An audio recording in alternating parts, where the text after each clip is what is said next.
அனைவருக்கும் வணக்கம். இந்த வீடியோ கிளிப்ல நம்ம பார்க்க போறது பாரத் மாதா. இது எதுலன்னா என்சிஆர்டி சிலபஸ் கிளாஸ் 8 பாரத் கி கோஜ். இதுல சாப்டர் 2ல இந்த டைட்டில் பாரத் மாதா.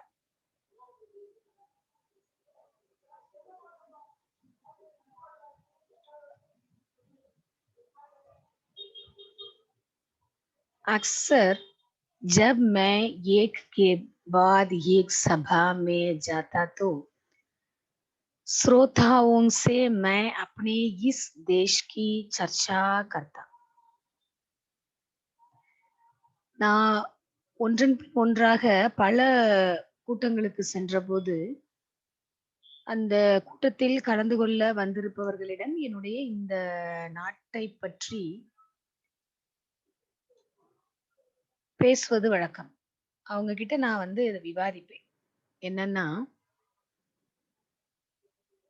हिंदुस्तान की और साथ ही भारत की जो जाति के संस्थापक भरत के नाम पर आधारित इसका प्राचीन संस्कृत नाम है. இந்துஸ்தான் அப்படிங்கிறது அதோட இந்தியா அதோடையும் கூட நமது ஆதி பழம்பெரும் நிறுவனர் அந்த பரத் அப்படிங்கிற அந்த சமஸ்கிருத பெயரை அடிப்படையாக கொண்டதை பற்றி நான் விவாதிப்பேன். போற இடம் பூரா இந்தியாவை பத்தி கேட்கறது, இந்தியாவில் ஏற்கனவே நிகழ்ந்ததை பற்றி கேட்கிறது, தற்போதைய இந்தியர்களினுடைய நிலையை பற்றி கேட்கிறது. அந்த அளவுக்கு ஆர்வமாக இருந்திருக்கிறார் ஜவஹர்லால் நேரு. அவர் மேலும் சொல்றாரு, मैंने शहरों में ऐसा कम किया क्योंकि वहां के श्रोता अपेक्षाकृत आधुनिक थे और वे अधिक शानदार भाषण की अपेक्षा करते थे. मैंने शहरों में ऐसा कम किया. நான் நகரங்கள்ல இந்த வேலையை, அதாவது ஒருத்தர் இந்த கேட்கறது பேசுறது இந்த மாதிரி விவாதங்கள் இதெல்லாம் நான் குறைவாவே நான் செஞ்சேன். ஏன்னா क्योंकि वहां के श्रोता अपेक्षाकृत आधुनिक थे और वे अधिक शानदार भाषण की अपेक्षा करते थे.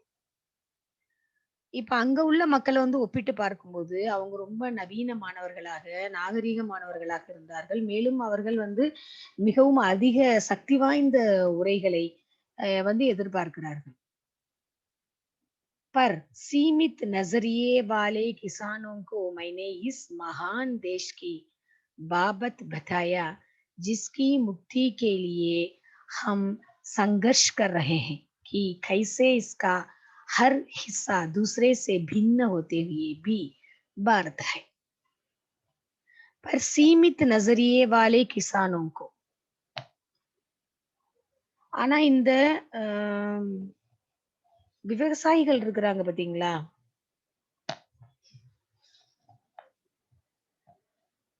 விவசாயிகள் கிட்ட எப்படின்னா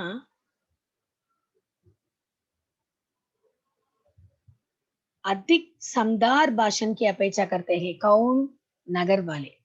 पर सीमित नजरिए वाले किसानों को, மிகுந்த பரந்த கண்ணோட்டத்தை கொண்ட விவசாயிகள், அவங்க கிட்ட மைனே இஸ் பாரத் தேஷ் கி பாபத் பத்தாயா, நான் இந்த பரந்த மாபெரும் இந்த நாட்டை பற்றியான அந்த வரையறுக்கப்பட்ட அந்த கண்ணோட்டத்துடன் நான் விவசாயிகள் கிட்ட சொன்னேன். என்னன்னா, जिसकी मुक्ति के लिए हम संघर्ष कर रहे हैं, யாருடைய விடுதலைக்காக நாம போராடுறோம். कि कैसे इसका हर हिस्सा दूसरे से भिन्न होते हुए भी भारत है. இந்தியாவினுடைய ஒவ்வொரு பகுதியும் அது தனது மற்ற பகுதிகளில் இருந்து எப்படி வேறுபட்டிருந்தாலும் இந்தியா இந்தியாவாக எப்படி இருக்கிறது என்பது பற்றி அவர்களிடம் நான் பேசினேன்.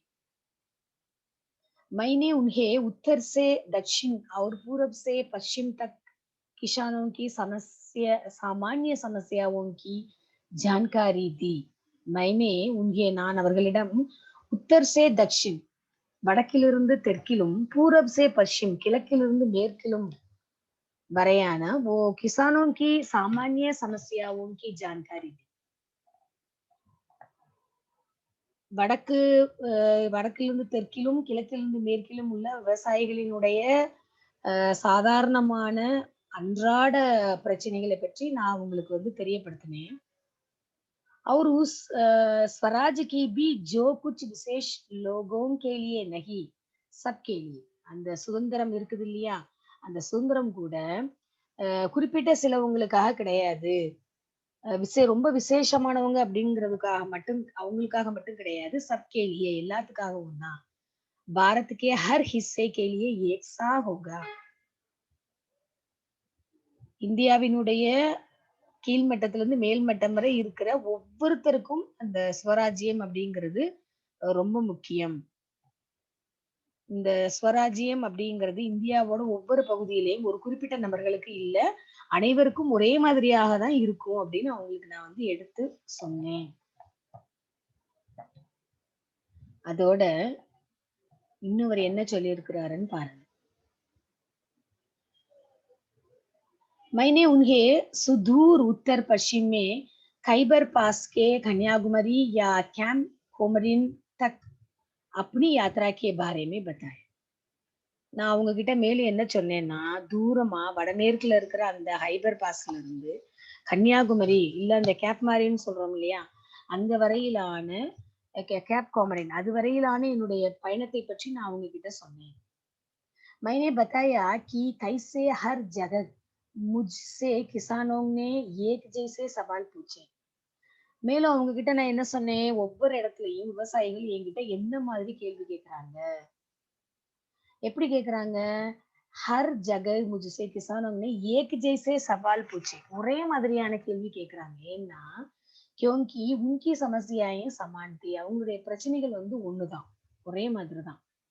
वो गरीबी அவங்க வந்து வறுமையானவங்களாகவோ, இல்ல கர்ஜ் கடன்லயோ, இல்ல நிஹித் ஸ்வார்த் அதாவது சுய சுயமாக அவங்க கிட்ட சொந்த நலன்களையே வந்து இல்லாமையோ, இல்ல ஜமீன்தாராகவோ, பணக்காரர்களாகவோ, இல்ல அதிக வாடகை அதாவது பாரி லகான், और कर வரி, அது போக போலீஸ்கே அத்தியாச்சார், போலீஸ்களினுடைய அட்டூழியங்களோ, और ये सब उस ढांचे में लिपटने लिपटे हुए थे जिसे हमारे ऊपर विदेशी हुकूमत ने आरोपित किया था. இந்த எல்லா விஷயங்களுமே வெளிநாட்டு ஆட்சியால அதாவது பிரிட்டிஷ் ஆட்சியால நம்ம மேல சுமத்தப்பட்டு நம்ம கிட்ட இருக்கிற அந்த கட்டமைப்பினோட சட்டத்தினால அது வந்து மூடப்பட்டிருக்குது. ஆனா साथ ही ये भी कि राहत भी सबके लिए आनी चाहिए. அதோட அவர் என்ன இன்னும் சொல்றாரு, साथ ही கூடவே ये भी அதாவது ये भी இதுவும் எது राहत भी सबके लिए अपनी चाहिए, अपनी आनी चाहिए. அனைவருக்குமே வந்து நிவாரணம் வரணும். ராகத் பி சப்கே லியே ஆனி चाहिए. எல்லாருக்குமே வந்து நிவாரணம் வரணும். அப்படிங்கிறதையும் நான் வந்து விவசாயிகள்ட்ட சொன்னேன். मैंने इस बात की कोशिश की. நான் இந்த விஷயத்துக்கு வந்து முயற்சி செஞ்சேன். என்னன்னா, वे भारत को अखंड मानकर उसके बारे में सोचे. பாரதத்த வந்து நான் இதையும் வந்து உங்களுக்கு புரிய வைக்கிறதுக்கு நான் வந்து முயற்சி பண்ணினேன். என்னன்னா, அம் நம்ம அந்த பாரதம் இருக்குது இல்லையா? அதோட वो अखंड भारत को अखंड मानकर उसके बारे में सोचे. இந்தியாவை வந்து ஒரு ஒற்றை அலகாக, ஒரு குடையாக, ஒற்றை அமைப்பாக நான் வந்து அவங்கள சிந்திக்க வைக்க முயற்சி பண்ணேன். साथ ही थोड़ा बहुत उस विराट विश्व के बारे में भी सोचे जिसके हम एक हिस्से हैं. அது மட்டும் கிடையாது. நான் பாரதத்த வந்து ஒரு அழகாக, ஒரு அமைப்பாக மட்டும் நான் சிந்திக்க முயற்சி பண்ணல. இந்த உலகத்துல நாம வந்து ஒரு பகுதியா இருக்கிறோம். அதனால அந்த உலகத்தை பத்தி நம்ம வந்து சிந்திக்கணும். ஏன்னா நாம அதுல ஒரு அங்கமாக இருக்கிறோம் அப்படிங்கறதையும் நான் உங்களுக்கு வந்து எடுத்து சொன்னேன். ये काम बहुत आसान नहीं था. இந்த பணி வந்து எளிதான பணியாக இல்ல. पर उतना मुश्किल भी नहीं था जैसा मैंने सोचा था. ஆனாலும் நான் நினைச்ச அளவுக்கு வந்து அது கடினமாகவும் இல்லை. हमारे प्राचीन महाकाव्यों, पुराण गाथाओं और दंत कथाओं की उन्हें पूरी जानकारी थी. நம்ம மக்களுக்கு எப்படின்னாக்கா, ஏன் வந்து ரொம்ப கஷ்டப்படல அப்படின்னு சொல்றாருன்னா, நம்மளுடைய பண்டைய காவியங்கள், புனைவுகள், ஆ புனைகதைகள் இது எல்லாமே அவங்களுக்கு வந்து பற்றி இது எல்லாத்தையும் பற்றி நம்ம மக்களுக்கு வந்து கிராமத்து மக்களுக்கு வந்து நல்ல ஒரு அறிவு இருந்தது. इस साहित्य ने अपने देश की अवधारणा से उन्हें परिचित करा दिया. நமது இந்த இலக்கியமானது அந்த மக்களுக்கு நம்மளுடைய நாட்டினுடைய கருத்துக்களை நன்கு அறிமுகப்படுத்தி இருந்தது.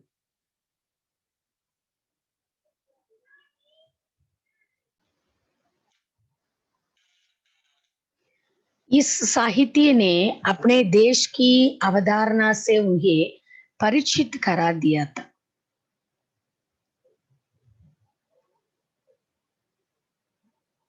நமது இலக்கியமானது நமது நாட்டு மக்களுக்கு நல்ல கருத்துக்களை வந்து அறிமுகப்படுத்தி இருந்தது. इन लोगों में से हमेशा कुछ ऐसा भी होते ही थे जिन्होंने भारत के चारों कानों में स्थित धार्मिक स्थलों की यात्रा की थी.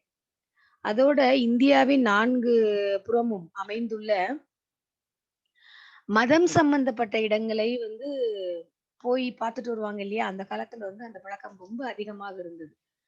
எந்த வசதியும் அந்த அளவுக்கு இல்லைனாலும், எப்பவுமே வந்து ஆ நம்ம மக்களுடைய சமுதாயத்துல ஒரு குறிப்பிட்ட பகுதியினர் என்ன பண்ணுவாங்கன்னா, மத சம்பந்தப்பட்ட இடங்களுக்கு வந்து போயிட்டு வந்துகிட்டே இருந்தாங்க. ஸோ, அது சார்ந்த அறிவுகளும் வந்து அவங்களுக்கு நெறையவே இருந்தது. कभी-कभी जैसे ही मैं किसी सभा में पहुँचता था, मेरे स्वागत में अनेक घंटों का स्वर गूंज उठता था.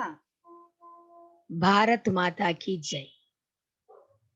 சில நேரங்கள்ல நான் கூட்டத்துக்கு போய் சேர்ந்த உடனே, என்னை வரவேற்கும்போது, அந்த வரவேற்புல अनेक घंटों का स्वर गूंज उठता था. நெறைய வரவேற்புல வந்து ஒலிகள் எதிரொலிப்பது வந்து வழக்கம். எப்படின்னா, என்ன மாதிரியான ஓசை அப்படின்னா, சவுண்ட் அப்படின்னா, பாரத் மாதா கி ஜெய். பாரத மாதாக்கு ஜெய் அப்படிங்கிற சத்தம் கேட்கும். அப்படி சொல்லி வரவேற்பாங்க. मैं उनसे अचानक प्रश्न कर देता. நான் அவங்க கிட்ட திடீர்னு கேட்டேன். इस प्रकार से उनका क्या आशय है? இந்த மாதிரியான இந்த அழைப்பினுடைய, இந்த கோஷத்தினுடைய பொருள் என்ன? அப்படின்னு நான் அவங்க கிட்ட கேட்பேன். ये मेरा प्रश्न उन्हें मनोरंजक लगता और சகித்து करता. என்னுடைய இந்த கேள்வியானது அவங்களுக்கு வேடிக்கையாகவும், அவர்களை ஆச்சரியத்தில் மூழ்கடிப்பதாகவும் இருந்தது. நான் இந்த கேள்வி கேட்ட உடனே, அவங்க ஒரு பக்கம் வேடிக்கையாவும் அவங்களுக்கு இருந்துச்சு. இன்னொரு பக்கம் ஆச்சரியத்த குடுக்குறதாகவும் இருந்தது. उनकी ठीक-ठीक समझ में नहीं आता कि वे मुझे क्या जवाब दें. அவங்களுக்கு கரெக்ட்டா வந்து தெரியல. இவருக்கு இப்படி கேள்வி கேட்கிறாரே, இவருக்கு என்ன பதில் சொல்றது அப்படின்னு அவங்களுக்கு வந்து சொல்ல முடியல. तब वे एक दूसरे की ओर அப்ப அவங்க என்ன பண்றாங்க, ஒருத்தருக்கு ஒருத்தர் பார்த்துக்கிறாங்க. और फिर मेरी ओर ताकने लगे. அடுத்து என்னைய திரும்பி பார்ப்பாங்க. அவங்க ஒருத்தருக்கு ஒருத்தர் என்ன பதில் சொல்றது தெரியாம பார்த்துக்கிட்டு, அடுத்து என்னைய பார்ப்பாங்க. ஆனா ஜவஹர்லால் நேருவா அத விடுவாரு? இல்ல. ஏன்னா ஏதாவது ஒண்ணு கேள்வி கேட்டா அத பத்தி முழுசா முழுமையாக திருப்தி அடையிற அளவுக்கு தெரியிற வரை விடமாட்டாரு இல்லையா? ஏன்னா நம்ம நாடு, நம்மளுடைய மக்கள் அப்படின்னு தேடிக்கிட்டே இருக்கிறவர். நம்ம நாட்டையும், நம்ம மக்களையும் பற்றி தெரிஞ்சுக்கிடணும்னு இருக்கிறவர். எப்படி விடுவாரு? என்ன பண்றாருன்னா, आखिर उनकी ठीक-ठीक समझ में नहीं आता कि वे मुझे क्या जवाब दें और तब वे एक दूसरे की ओर और फिर मेरी ओर ताकने लगे. मैं बार-बार सवाल करता जाता. நான் வந்து கேள்வி கேட்டுக்கிட்டே போயிட்டு இருந்தேன். आखिर एक हट्टा कट्टा जाट जिसका ना जाने कितनी पीढ़ियों से मिट्टी से अटूट नाता है, जवाब में कहता कि ये भारत माता हमारी धरती है, भारत की प्यारी मिट्टी. கடைசில அவருக்கு என்ன பதில் கிடைச்சதாம்?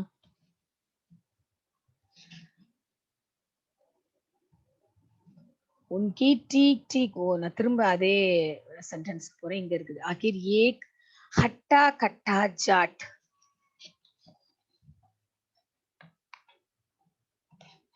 அதோட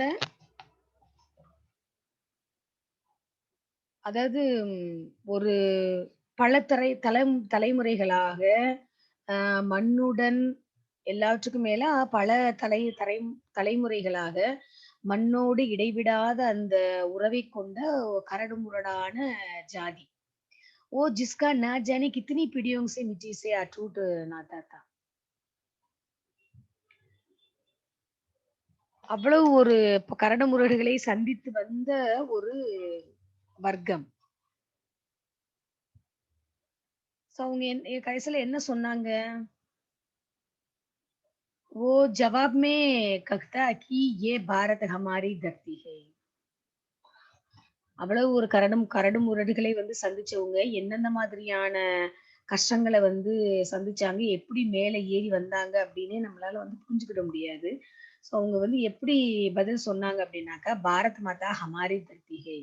பாரத மாதா எங்களுடைய மண். அதாவது இந்த தாய் இந்தியாவானது எங்கள் நிலம், எங்களுடைய அன்பான நிலம், அன்பான மண்.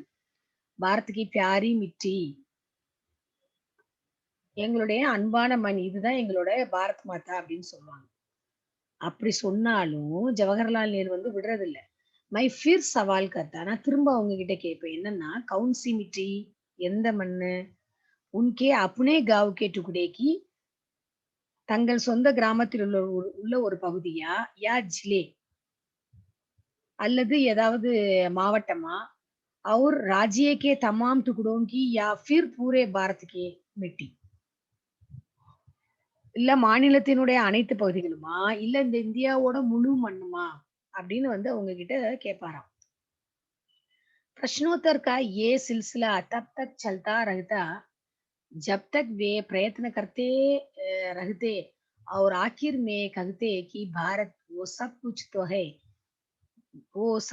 तो है ही जो उन्होंने सोच रखा है, उसके अलावा भी बहुत कुछ है. இந்த தொடர் கேள்விகள் இருக்குது இல்லையா? அந்த கேள்வியும் அதுக்கான பதில்களும் அவங்க அதுக்காக முயற்சி செய்யற வரை தொடர்ந்துகிட்டே இருந்துச்சு. கடைசியில அவங்க எதையெல்லாம் நினைக்கிறாங்களோ அதை எல்லாமே இந்தியா அப்படின்னு கூறுவாங்க. அதை விட இன்னும் அதிகமா இருக்குது. என்ன அப்படின்னா,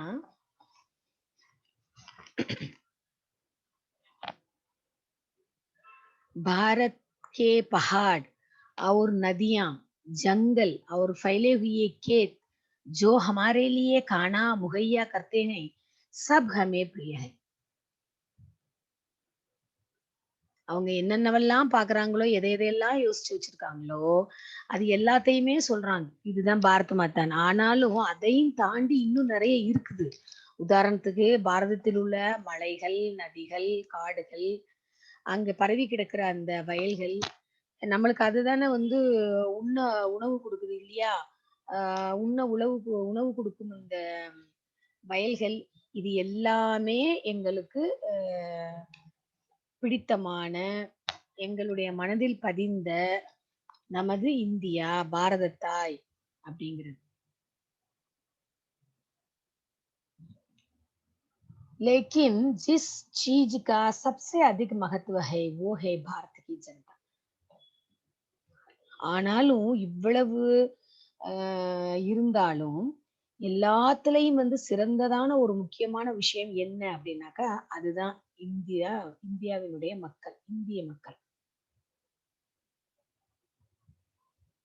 उनके और मेरे जैसे तमाम लोग. அதாவது என்னை எப்படி வந்து மற்ற பொருள்கள்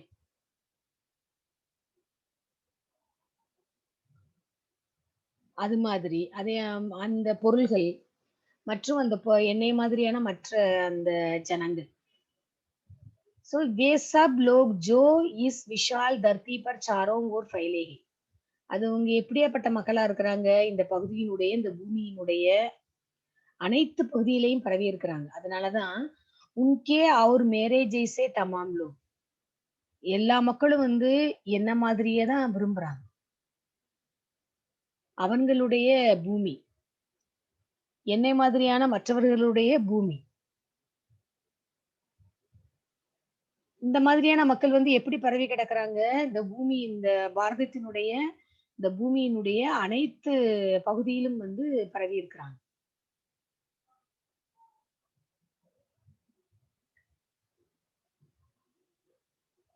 भारत माता मूल रूप से यही लाखों लोग हैं और उसकी जय का अर्थ है इसी जनता जनार्दन की जय.